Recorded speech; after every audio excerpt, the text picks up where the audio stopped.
Javier, Federico, come inside. The apple pie has been ready for a while, shouted Andrea, sticking her head out of the window on the first floor of the house. How long are you going to make us wait? It's almost cold. Andrea was a bustling woman over 30. She didn't have a job, but it couldn't be said that she did nothing while staying at home. She did a lot. Household chores and domestic life were her work. Her husband Federico worked at a factory and provided for their harmonious family. Life was calm and measured, without excessive pomp or poverty. They balanced somewhere in the middle. A typical family. The house window faced the yard where Andrea's son and her husband were playing soccer with the neighbor's children. It was a rather hot day. The sun brightly lit the yard and played cheerfully with reflections on the small lake also located in the yard. Today was Wednesday, which meant it was Apple Day. That was how the boy and the man usually called it. Every week on this day, Andrea always baked her signature apple pie. Federico had the day off today. We're coming, Mom. Javier shouted cheerfully. He was a 10-year-old boy, full of health. He always delighted his beloved mom with his cheerfulness. His head was adorned with short curls, and freckles danced on his face. Almost his whole soul belonged to soccer. The walls were covered with related posters. Many toys connected to this sport were in his room. Come quickly. There will be more time to play later, Andrea replied. Federico and Javier finally entered the house. So, are you all covered in grass and dirt again? Andrea said with a smile and without anger. Her face was calm, as this was not the first time it had happened. Often her men would come back dirty after playing soccer. We're just a little bit, Javier smiled, drawing out the last word. Don't be mad, sweetheart.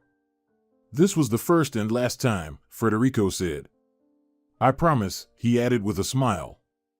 Andrea knew this was definitely not the last time. She understood it perfectly, so she smiled sweetly again. Federico and Javier didn't often play soccer together. Mostly, the boy frolicked with the neighbor's children. But as soon as they went outside together, goodbye clean clothes. Hello, washing machine. All right, wash your hands and come to the table, the woman kissed her husband on the cheek. I won't let you in dirty.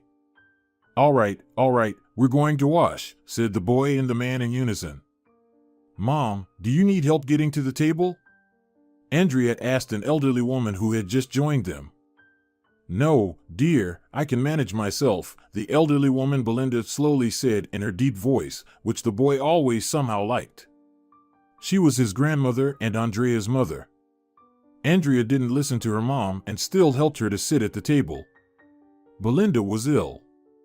Many things were now difficult for her, but she still didn't want to show it. That was her character, nothing could be done about it. Dear, I said I can sit by myself, she added. Grandma, how are you feeling today? The boy asked, coming back to the table. Good, my dear, good. That's great. And our team won today. Tell her, Dad, we beat them so well. This way and that way. Javier exclaimed cheerfully, waving his arms in the air. Let's get to the table. You can tell Grandma how we beat them later, the man laughed. Belinda gently tousled her grandson's hair and brought a cup of coffee to her lips. Federico turned on the TV that was near the wall. Nothing interesting. As usual. Javier knew that Federico was not his biological father. But he didn't know who his real father was either. One Sunday evening at dinner, a conversation on this topic started among the three of them. Belinda was already asleep in her room at that time. She wasn't feeling well that day. Mom, why has Dad's voice changed suddenly? It seems different than before, the boy asked. Andrea choked a little. Then she quickly came up with an explanation for the boy. You see, son, Papa Federico is not your biological father.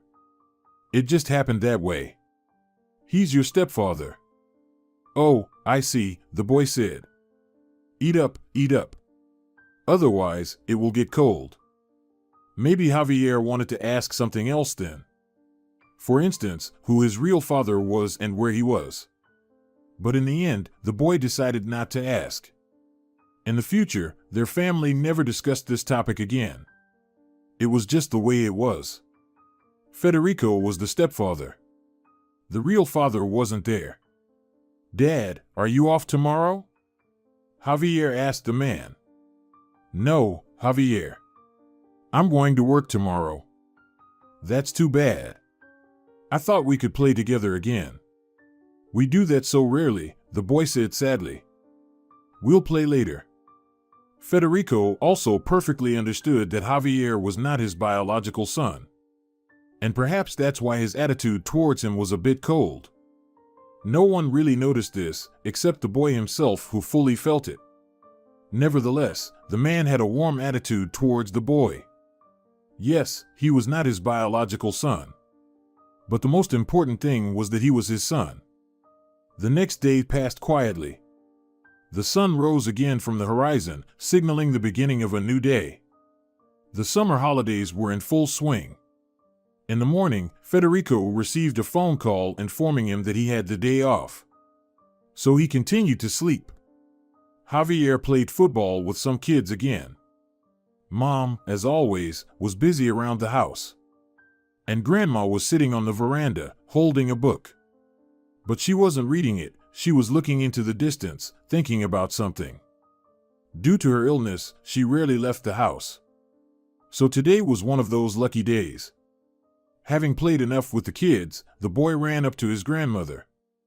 "Already done playing?" the old lady asked in her usual kind and deep voice. "Yes, I don't feel like playing anymore." Belinda stroked her grandson's head. She knew well from whom the boy inherited those beautiful curls. Perhaps she herself wanted to tell the boy about his real father.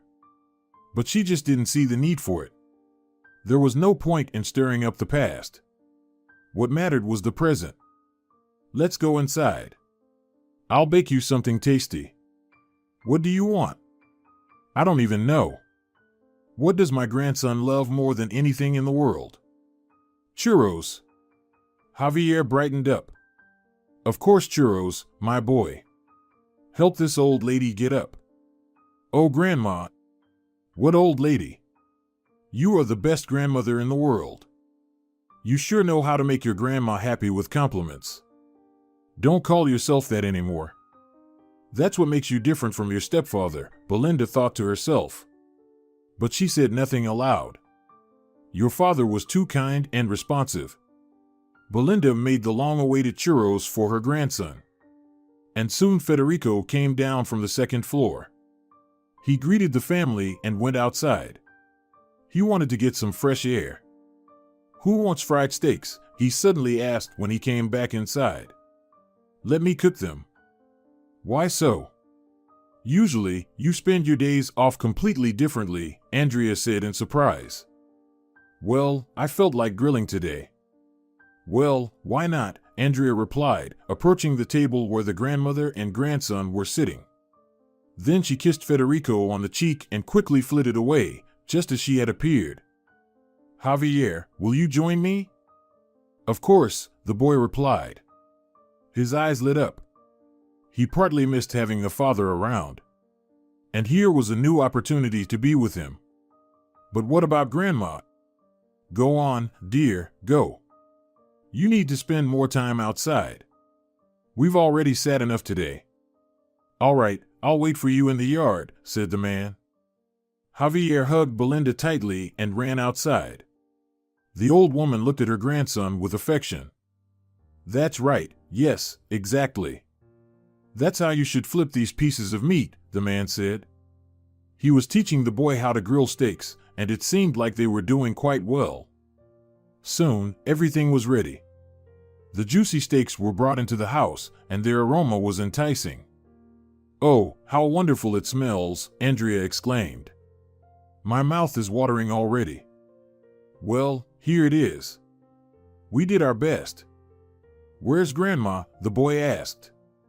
"She's in her room, sweetie." Javier happily ran to the stairs. No, Javier.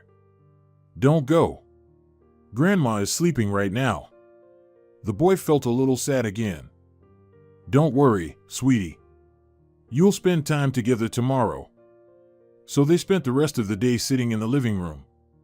Federico didn't break his traditions. He settled into his chair and turned on the TV. Now his day off was going as usual. He watched a sports match on TV, holding a bottle of beer in his hand. The next day, Federico left for work early. Unfortunately, the day was no longer as hot and sunny. The weather was gray and rainy from the morning. This meant Javier couldn't play soccer with the other kids. Summer vacation was in full swing, so there was nowhere to go. But Grandma Belinda wasn't feeling well again today. Oh, this nasty illness. Why is it bothering Grandma? When will it leave her alone? Javier kept thinking. He decided to go to her room. She couldn't come out today because she was feeling unwell. Oh, my boy. Did you come to check on me? Hi, Grandma. Shall we watch something on TV? A wildlife show? Javier's eyes lit up immediately. Besides his main hobby, soccer, he also loved wildlife shows. He didn't like bad weather, but if he was with his grandma, watching a wildlife show together in a room and eating something delicious made it not matter what was happening outside. Be it a hurricane or a tornado, the main thing was that Grandma was nearby, warming him with her loving presence. Andrea brought them some treats to the room. She had almost finished cleaning the house and was about to start cooking dinner. Belinda and Javier watched the show almost until evening. Time always flew by unnoticed for these two. Dinner is ready. Andrea shouted from the first floor. Tell your mom to bring the food here. I don't think I can sit at the table with you today. Javier's face turned sad again. Okay, Grandma. I'll tell her, the boy said and left the room. Coming downstairs, he saw Federico. The weather outside hadn't changed, the same wind and annoying rain. Hello, Javier. Why the long face? Grandma won't be able to have dinner with us again, the boy said sadly. Mom, she asked you to bring her food to her room. I'll go up to her now, Andrea sighed. She loved her mother very much and worried about her health every day. And you too, wash your hands and come to the table. Okay, said the boy. Federico kissed his wife and she went upstairs. What did you do today? Watching wildlife shows again, I bet, the man asked with a smile. Yeah. The weather's gone wild today. This doesn't happen often in our town. It's even pounding on the windows. No. Andrea's voice echoed through the house. The boy shuddered and looked at the man. Federico immediately sprang up. Stay here. I'll go upstairs, he told the boy. Javier slowly shook his head. But he didn't even understand what Federico had just told him. For some reason, his heart started beating faster in his small chest. The boy got up from his chair and rushed after him. The wind and rain were still pounding on the window. And with each new strike, the boy became more and more anxious. An inexplicable fear enveloped his immature soul. No more screams could be heard. That scared him even more. The dead silence rang in his ears. Javier slowly approached his grandmother's room. Andrea was trembling in Federico's arms. She saw nothing around her. They both stood there, not noticing Javier, who had been standing there for about a minute. It took a few seconds for him to realize what had really happened here. Grandma was completely still, lying in bed. One could have thought she was asleep. But she wasn't. Belinda lay motionless, her hand hanging off the bed. A cup lay on the floor. The old woman was dead. And the TV was still showing a nature program. Javier felt like he was in a strange fog. He clearly realized what had happened.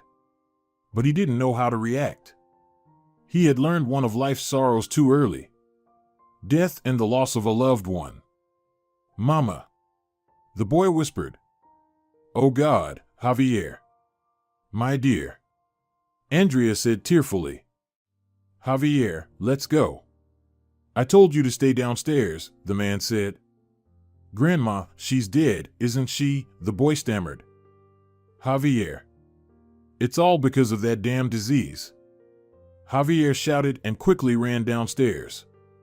Then he ran out into the yard. The rain was pouring down endlessly. Javier could no longer hold back. He fell to his knees on the grass and began to sob. Through his tears, he looked at the veranda where Grandma had sat just yesterday. Just yesterday, they had sat there together. And just yesterday, the old woman had baked his favorite churros. Recently, they had watched TV together, and now she was dead. Today was the funeral. On the faces of Javier and Andrea, there was only sorrow. They had lost their dearest and most beloved person. The mother hugged her son tightly. Federico held an umbrella over their heads. Soon they returned home. Everything was different now. As if something had disappeared from this house forever. Something that would never return. Andrea was so broken that she didn't want to do anything around the house. The man gave her a sleeping pill. And then he decided to cook a hearty dinner himself. Javier, how are you, kid? He asked the despondent child. The boy was silent. Do you want to sit in the kitchen while I cook? Maybe I'll go to my room, the boy quietly said, looking at the floor. Of course, of course. Go ahead, the man sighed. So the day passed, then 2 days, 3. A week went by. A strange week that was like one long Groundhog Day. Coming home from work, Federico saw only one scene. How his once lively wife had now completely withered. She spent almost all her time on the first floor of their house. On the couch. She hardly ever went upstairs. It was impossible to say that she could even enter her mother's room. Their bond had been too close. Andrea needed a lot of time to recover. Now all the housework and cooking fell on Federico. Javier often sat with the woman. One weekend, the man was at home. Andrea, though only slightly, had begun to recover. She finally decided to go upstairs to enter Belinda's room. Perhaps it was too early. Or something else influenced what happened next. Quite unexpectedly, the woman had a stroke. Right at the moment when she was leaving the room. Javier immediately told Federico that something was wrong with Mama. She was lying on the floor unconscious. Federico quickly rushed upstairs. The ambulance took the woman and brought her to the hospital. She will be okay, right? The boy asked anxiously. Of course. She will be fine. And she will be back home very soon, the man looked at the child. The next day, the man took a day off work to go to the hospital. Javier went with him. There, the doctor explained to the man the cause of the sudden stroke. You see, here's the thing. We discovered a blockage in your wife's blood vessels. What does she do? Where does she work? She doesn't work. She's always been busy with house chores. She ran around a lot, always bustling about. Well, before her mother passed away. Now it's clear. You see. From all that constant running around the house, it seems she developed varicose veins. And, you know, it increases the risk of cardiovascular diseases.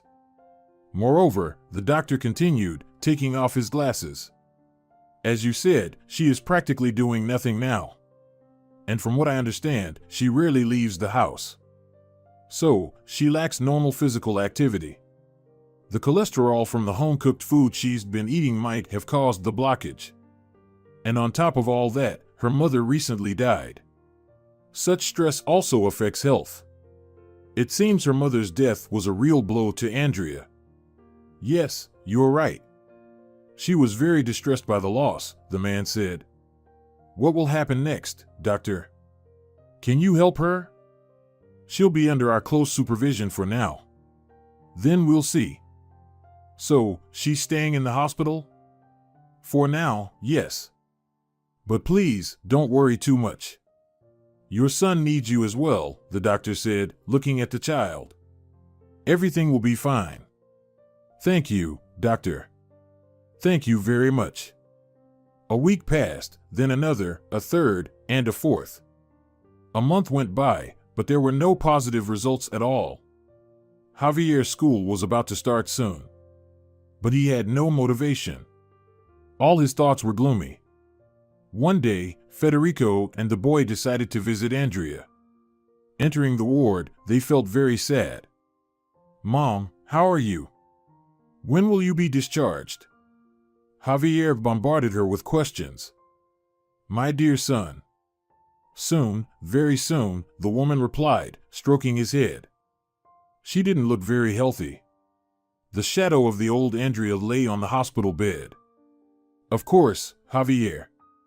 Our mom will be discharged very soon," the man said with a sigh. "I don't want to leave. I will stay here."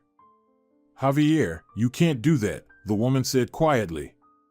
"Besides, I will really be back home soon." "Don't be sad," she smiled. Several more long months passed.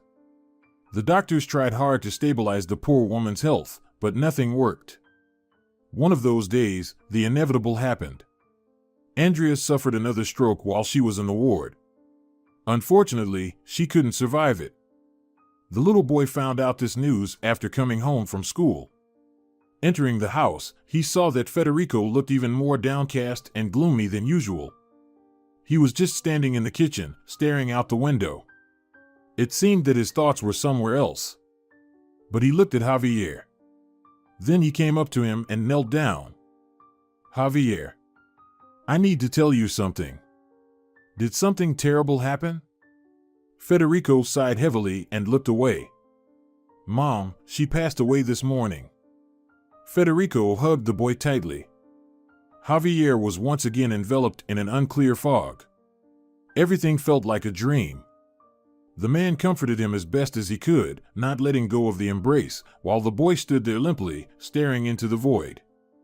A lot of sorrow befell their family during this time. The funerals of two beloved people weighed heavily on the boy and the man. Besides the emotional burden, Federico also faced financial problems. Now he had to work twice as hard. All this began to distance the man from Javier. With each passing day, more and more. A deep chasm of separation began to appear between them. And then, Federico started drinking. Drinking heavily and incessantly. Alcohol helped him forget, even if just for a little while. This was his way of trying to escape the immense grief. Javier, however, was now completely forgotten.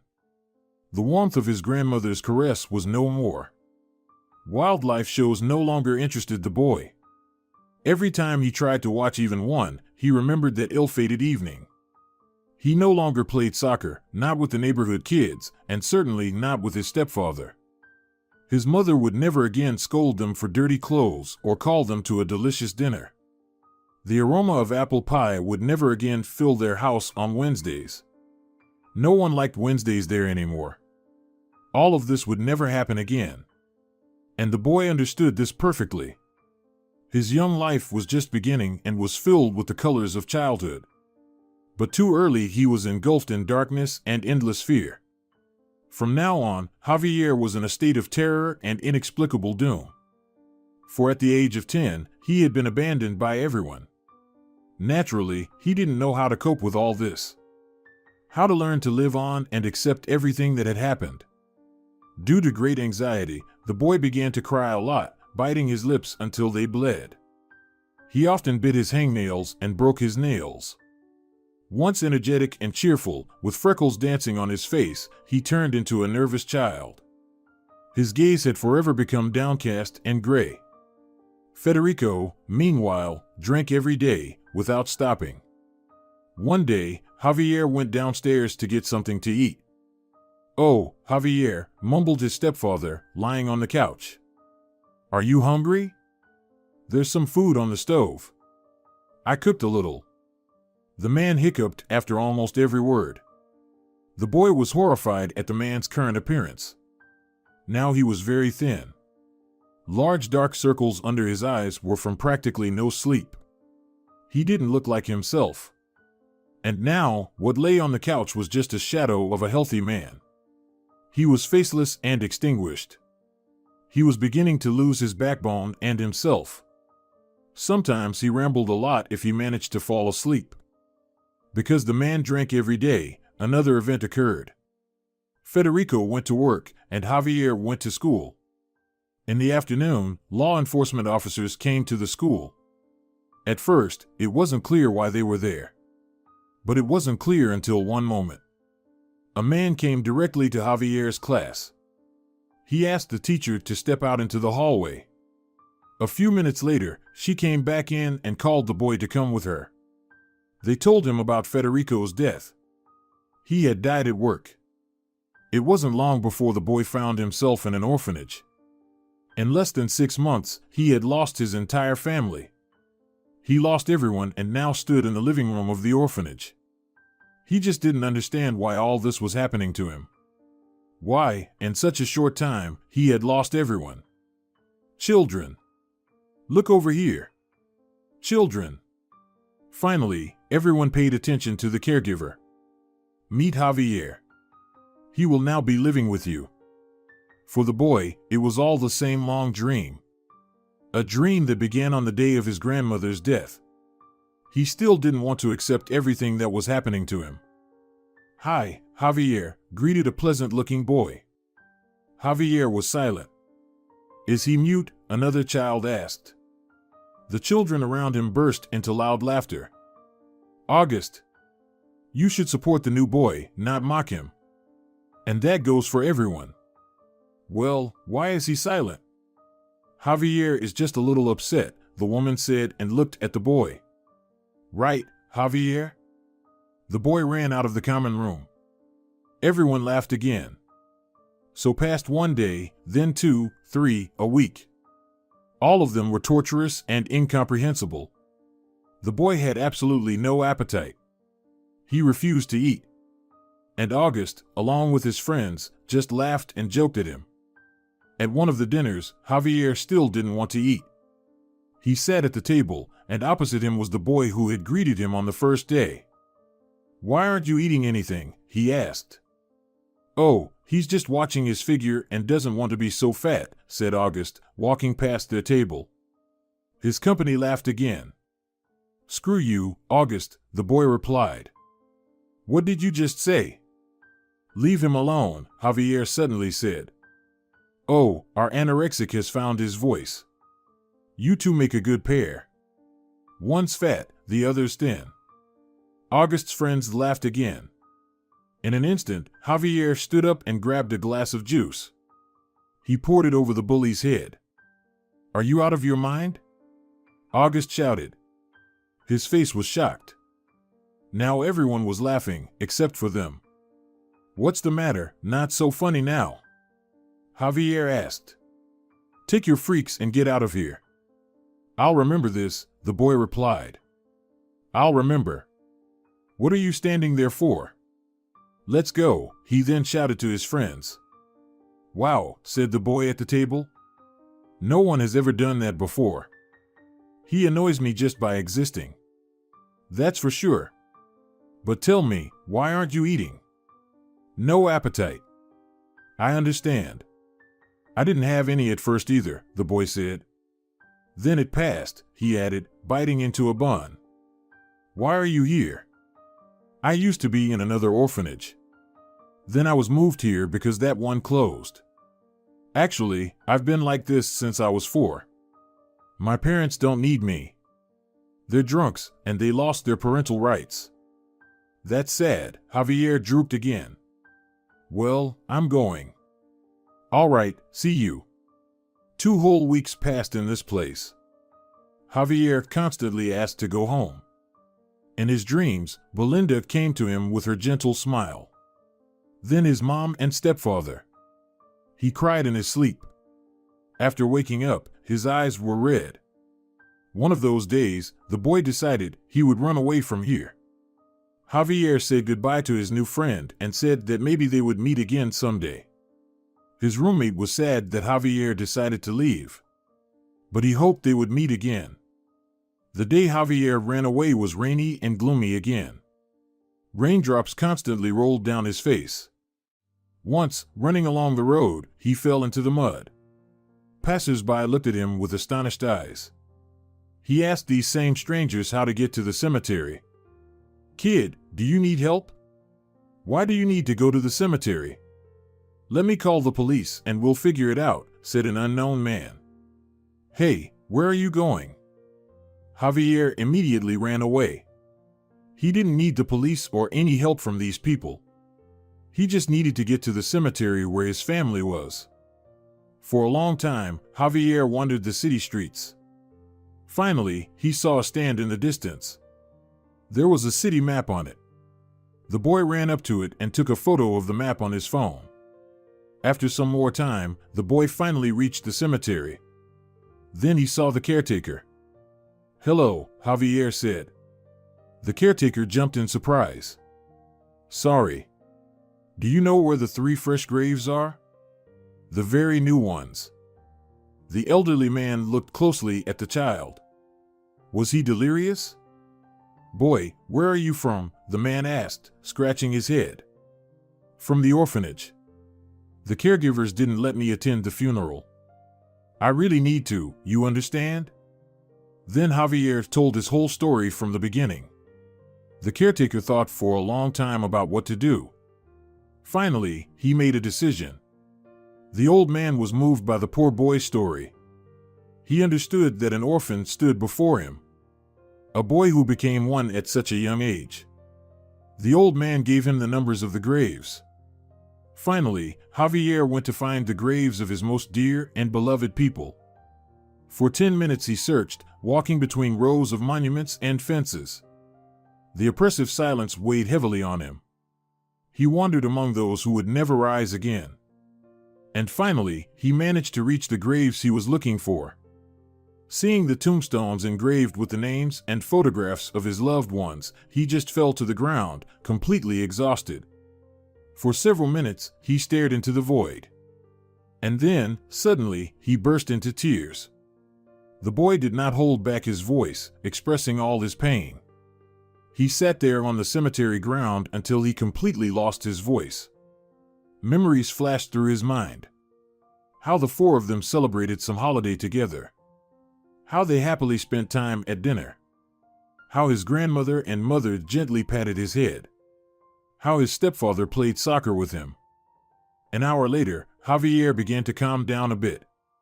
He was still sitting near the tombstones, examining the portraits of his relatives. If only you could all come back to life. We would return to our home. We would have fun like we used to. Why can't a miracle happen? The boy spoke to the graves. "Hello, son." A voice interrupted him from behind. But it wasn't just any voice. This voice was painfully familiar. Javier was overcome by a strong tremor. He slowly turned his head back to where the voice came from. A feeling of something pleasant and very familiar filled his chest. The voice is so familiar. Could it really be? "I am your father," the man said. The boy gasped. It was indeed his father's voice. The first voice he remembered. The man immediately placed his jacket over the boy's shoulders and lifted him off the ground. He brushed the dirt off him and took his fragile, trembling shoulders. Then he knelt before the boy to look into his red, tear-swollen eyes. The boy gasped again when he saw the stranger had the same eyes and nose as he did. And the hair. The man's hair was curly, just like his own. The same beautiful, short curls. "Dad," Javier said weakly in a quiet voice. "Dad." He then shouted, tightly hugging the man. "Javier. My boy. Where have you? Where have you been all this time? What's your name? And those curls? They are just like mine." The man laughed. "Yes, just like yours. My name is Victor. But where have you? Where have you been? My boy, I have a lot to tell you." Victor told his son many things that day. Of course, he left some things out, because Javier was still too young. But everyone in the family knew this story. Everyone except the boy himself. Once upon a time, another event happened. Andrea cheated on her husband Federico with Victor. At that time, the couple often quarreled. Federico drank very frequently, not just on weekends. And he didn't limit himself to just one bottle of beer. The woman felt very lonely and broken. That's when she met her neighbor Victor. He was kind, caring, and attentive. Exactly what the woman lacked. And so, they began an affair. Their meetings were passionate and bright. Their conversations long and tender. They felt like they belonged to each other. She was his lyre, he was her savior. But it didn't last long. Sooner or later, it was bound to be revealed. Federico found out everything. Well, I thought so, basically. Do you know what you are, Andrea? Federico, don't. You're the worst kind of scum. He shouted in a drunken voice. Victor punched him in the face. And what are you? A drunken animal. She just wanted love. Andrea deserves it. To hell with both of you. I'm leaving. The man made a big scene and then really left the house. No one knew where he went. And now, Andrea lived with Victor. It seemed everything was fine with them. But the more time passed, the more she realized that it was all weakness. Their affair, their kisses. It was all a weakness that enveloped her in a moment of loneliness. But it was too late. Andrea was pregnant. The young couple prepared for the baby's arrival. What do you want to name him? Victor asked. Maybe Pablo? Pablo. No, it sounds too pretentious. Andrea laughed. What's pretentious about it? Well, I don't know. Gabriel? Andrea asked. Why are you looking at me like that? Gabriel makes me think of some grumpy old man. Andrea laughed again. Maybe. Javier? Victor asked, holding Andrea's belly. Javier. Why that name? Well, I think it's a good name, the man said. He moved. Sweetie, he kicked. I felt it. The woman replied cheerfully. That means the little guy agrees. It's settled. He'll be Javier. He moved again. Hooray! It's decided. So, for years of peaceful life passed. Javier was the spitting image of his father. At 4 years old, the boy's first love began to appear in the form of soccer. My father was passionate about this sport. Apparently, the son will be too. Maybe he'll become a famous soccer player in the future, Andrea replied. Victor didn't have time to respond before a man entered the house. It was Federico. Andrea dropped a cup. Javier saw none of this. He was playing in the yard. All three remained silent. What are you doing here? I came back, the man calmly replied. Darling, forgive me for everything. I don't drink anymore. I got a job. He stepped closer to the couple. But looking out the window, he saw the boy. And that? Federico immediately realized who the boy was. He stepped away from them. After a moment of silence, he continued. I don't care. I want you back, and I will achieve that. He said the last phrase and glanced at Victor. Victor. Wait. Let me say something. I want to say this right away. I'll accept any decision you make. I just ask you to make it consciously. After these words, Victor also left Andrea alone. She didn't know what to do. The next day, she still couldn't make a decision. Victor didn't pressure her with questions. He understood that time was needed. But it was so hard for him to wait for this answer. Federico came every day. And Victor could already see and feel that Andrea was becoming colder and colder towards him every day. He noticed how her eyes lit up when her ex-husband came to them with flowers. One day, Victor decided to talk to Andrea. It pained him to see what was happening. But there was nothing he could do. It was meant to be. Andrea. We need to talk. Yes, I wanted to too. Who will start? You go ahead. Victor, her face was partly sad. There was regret in it. Suddenly, Federico burst into the house. He was very cheerful. Darling, did you already tell him? About what? About our wedding, of course. The man felt like he was doused with cold water. He understood that these two might be seeing each other again. But he wasn't prepared for this. Andrea lowered her eyes and put her hand on her forehead. I wanted to tell myself. Honestly, Victor. All the best. Victor left the room and Federico followed him. Where are you going, buddy? Let me help you pack your suitcase, he replied cheerfully. At that moment, Belinda entered the room. In her gaze, Andrea saw what seemed to be reproach. Mom, don't look at me like that. I'm not. It's your life, your choice. Do whatever you want. But the most important thing is that you understand you're doing the right thing. Right, first and foremost, for yourself. You're the best. Mom, I love you so much. You know that, right? Of course, darling. From then on, old Belinda kept tactfully silent. She just supported her daughter. What an adult child does is no longer her business.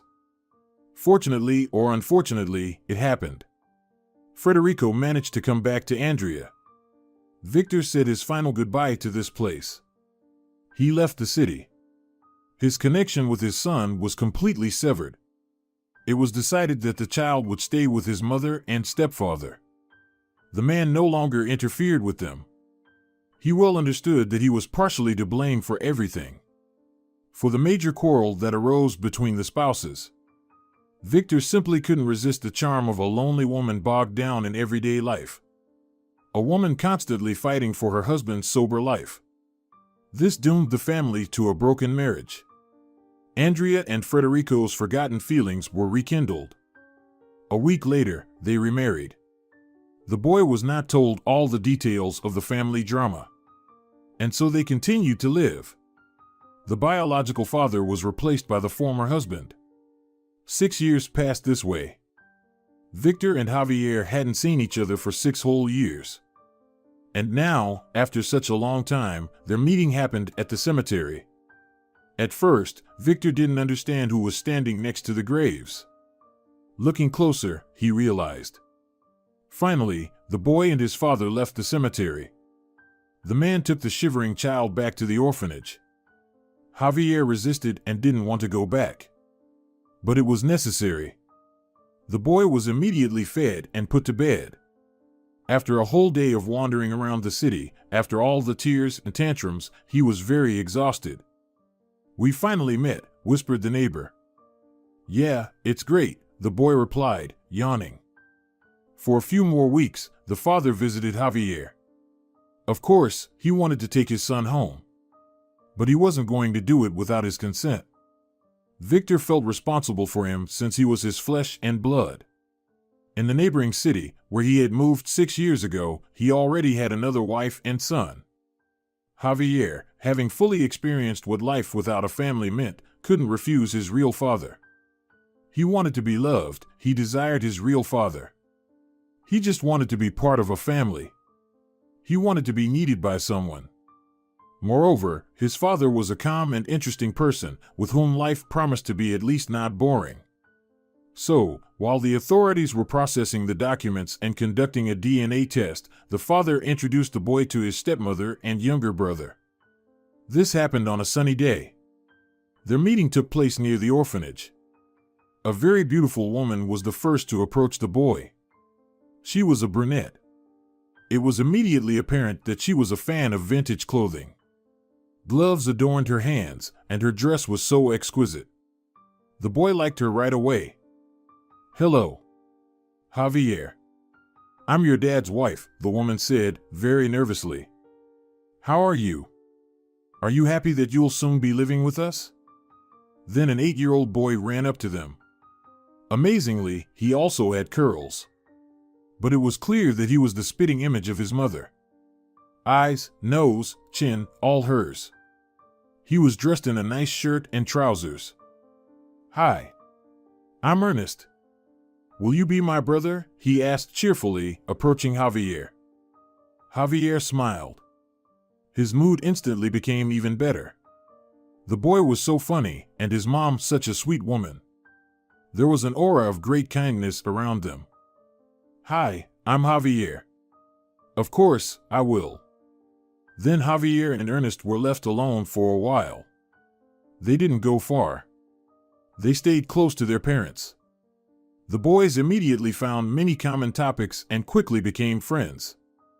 Victor's wife was filled with genuine maternal sympathy for the boy, who had experienced the greatest loss of his life in such a short time. She didn't think for a minute about her husband's proposal to take him in. And the brothers, due to their age, became even closer friends. A few days later, the DNA test was confirmed. Javier was finally given to his biological father. The caregivers were genuinely happy for the boy. "I'll miss you," said Javier's new friend. "I'll miss you too," replied the boy. "But I promise, in the future we will definitely meet again." "That would be great." "It will be." They hugged each other tightly in farewell. "In 15 minutes, we will go home," Victor said to the two boys playing with a ball. Now Javier will be able to play soccer with him. "Maybe in the future, they both will become famous athletes," his wife said. "Do you have a lake in your yard?" Javier asked Ernesto. "A lake? No, there's no lake. But we have a big pool. We often relax there. On weekends, our parents' friends come over with their kids. I'll definitely introduce you to them." "Yes, Javier. We have a big pool. I'll teach you how to swim," said his father. "Really?" "Of course, now we'll have plenty of time." "Oh, great," replied the boy, but he looked a bit sad. "What's wrong?" the man asked. He took the boy aside.